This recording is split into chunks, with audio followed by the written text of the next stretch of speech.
Assalamualaikum warahmatullahi wabarakatuh. Halo semuanya, aku Filosaulia Dewi Nasantanu dari program studi Sistem Informasi BRI Institute. Pada kesempatan kali ini, aku ingin mempresentasikan salah satu materi perkuliahan mengenai teknik menulis artikel sebagai tugas bahasa Indonesia yang diampu oleh Ibu Murtidi Sarjana Pendidikan Magister Pendidikan. Kalian tahu gak sih gimana teknik menulis artikel yang benar? Nah, pasti dari kita tuh masih banyak banget kan yang bingung atau kadang salah nih dalam nulis artikel. Nah, itu kita bakal bahas. Tapi sebelumnya aku mau bacain dulu salah satu kata mutiara yang ditulis oleh Pramudia Anantatur. Kata beliau, menulislah karena tanpa menulis engkau akan hilang dari pusaran sejarah. Nah, sekarang kita langsung masuk materi. Kalian tahu gak artikel itu apa? Nah, jadi artikel itu adalah suatu karya tulis dengan panjang tertentu yang berisi gagasan atau fakta yang dapat membujuk, meyakinkan, mendidik, dan menghibur para pembacanya. Artikel itu biasanya dipublikasikan ke suatu media, baik itu dalam bentuk buletin, majalah, koran, website, media sosial, dan lainnya. Terus, contoh artikel itu ada apa aja? Yang pertama, artikel itu bisa berisi tentang informasi sejarah. Yang kedua, artikel itu bisa memuat hasil penelitian seseorang. Yang ketiga, artikel ini bisa berisi argumentasi tentang isu tertentu. Nah, biasanya isu yang diangkat atau yang diambil itu isu yang sedang hangat diperbicarakan. Yang keempat, itu artikel bisa berisi tentang petualangan seseorang. Dan yang terakhir, artikel itu bisa berisi tutorial atau bimbingan yang mengajarkan sesuatu kepada orang lain. Nah, ciri-ciri artikel yang benar itu kayak gimana? Yang pertama, artikel itu harus dibuat secara ringkas, padat, jelas, dan tuntas. Yang kedua, isi yang disampaikan dalam sebuah artikel itu harus didasari oleh fakta, bukan fiksi atau mitos yang kebenarannya masih diragukan. Yang ketiga, artikel ini bersifat informatif dan faktual, mengungkapkan informasi berdasarkan suatu penelitian dan dapat dipertanggungjawabkan. Yang keempat, sebuah artikel itu dapat mengandung opini dan analisis, namun opini dan analisisnya itu harus berdasarkan teori dan data yang valid. Yang kelima, penulisan artikel itu harus menggunakan bahasa baku atau resmi, serta kalimat yang digunakannya juga harus logis, lugas, denotatif, dan efektif. Nah, yang terakhir, metode penulisan artikel itu harus dibuat secara sistematis, agar para pembaca dapat mengerti isinya dengan mudah. Jenis-jenis artikel itu ada apa aja? Yang pertama itu ada artikel narasi, yaitu artikel yang isinya menceritakan tentang rangkaian peristiwa secara sistematis, dari awal, tengah, dan akhir. Nah, di dalam artikel narasi itu biasanya terdapat tokoh, konflik, dan penyelesaian masalah. Contoh artikel narasi itu biografi, autobiografi, ataupun pengalaman pribadi.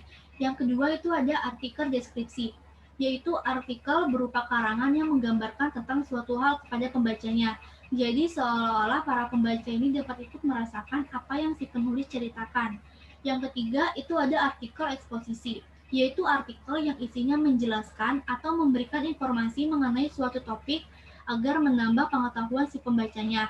Nah, artikel eksposisi ini biasanya dilengkapi oleh gambar, grafik, tabel, dan lain-lain.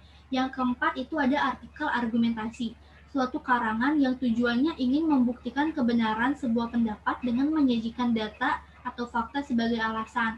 Nah, artikel argumentasi ini biasanya berisi opini dan data. Dan yang terakhir itu ada artikel persuasi, yaitu artikel yang isinya bertujuan untuk mempengaruhi pembaca sehingga bersedia melakukan sesuatu yang dianjurkan oleh si penulis dalam karangannya. Contoh artikel persuasi itu bentuknya kayak kampanye-kampanye. Nah, terus gimana sih cara kita mulai belajar nulis artikel? Nah, yang pertama itu kita harus menentukan tema. Tema yang kita tentukan itu harus spesifik. Yang kedua, tetapkan tujuan penulisan. Kebanyakan dari artikel, nah apalagi artikel jenis deskripsi dan narasi, itu tujuannya itu tersirat. Yang ketiga itu rumuskan ide pokok atau masalah. Nah, di artikel deskripsi sama narasi, rumusan ide pokok atau masalahnya ini juga dituliskan secara tersirat. Yang keempat itu kembangkan tema dan pembahasan sesuai dengan jenis artikel.